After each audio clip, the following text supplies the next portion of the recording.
കഴിഞ്ഞ village water club ഉണ്ടല്ലോ VBC, അവിടെ ടോബി ജോൺസൺ ഉണ്ട്. ടോബി ജോൺസൺ കൂടി നമുക്കൊപ്പം ചേരുകയാണ്. ഒരുപക്ഷെ പുന്നമടയുടെ ആവേശ തിമിർപ്പിൽ ആഞ്ഞാഞ്ഞ് തുഴയുന്ന വില്ലേജ് ബോട്ട് ക്ലബിലേക്ക്.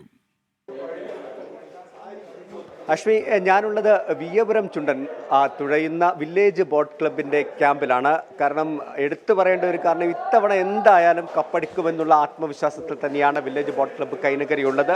അതിനുവേണ്ടിയുള്ള തയ്യാറെടുപ്പുകൾ അവർ ആരംഭിച്ചു കഴിഞ്ഞു. എടുത്തു പറയേണ്ടത്, നല്ല ചുറുചുറുക്കുള്ള ചെറുപ്പക്കാരായിട്ടുള്ള പിള്ളേരാണ് ഇത്തവണ ഈ വള്ളം വിയ്യപുരം തുഴയാൻ വേണ്ടി എത്തിയിരിക്കുന്നത് എന്നുള്ളതാണ്. അതിൻ്റെ പരിശീലനം നീണ്ട പരിശീലനമാണ്. മുൻ വർഷത്തെ അപേക്ഷിച്ച് നീണ്ട പരിശീലന കാലയളവ് തന്നെയായിരുന്നു. അതിൻ്റേതായിട്ടുള്ള എല്ലാ സന്തോഷവും എല്ലാം അവരുടെ മുന്നിലുണ്ട്.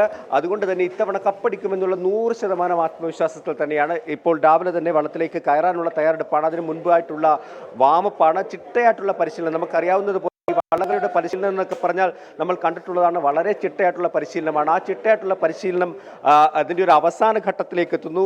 ഒരിടയ്ക്ക് വള്ളംകളി നടക്കുമോ എന്നൊരു സംശയമുണ്ടായിരുന്നു. പക്ഷേ ആ സംശയങ്ങളെല്ലാം മാറി അവരെല്ലാം സന്തോഷത്തോടു കൂടി വീണ്ടും ക്യാമ്പിലേക്ക് എത്തിയിരിക്കുന്നു. നമ്മളോടൊപ്പം ലീഡിംഗ് ക്യാപ്റ്റനായിട്ടുള്ള ബൈജുചേട്ടൻ കൂടി ചേരുന്നുണ്ട്.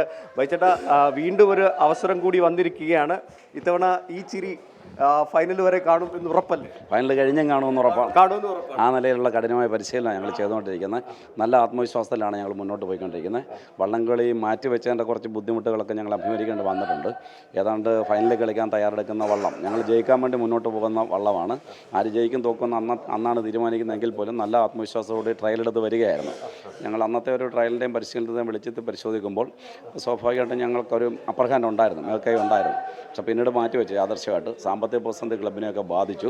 പരിശീലനം രണ്ടാമത് തുടങ്ങാനായിട്ട് ഡേറ്റ് അനൗൺസ് ചെയ്തതിന് ശേഷം വേണ്ടത്ര സമയം ഞങ്ങൾക്ക് കിട്ടിയില്ല, സാമ്പത്തിക പ്രതിസന്ധി.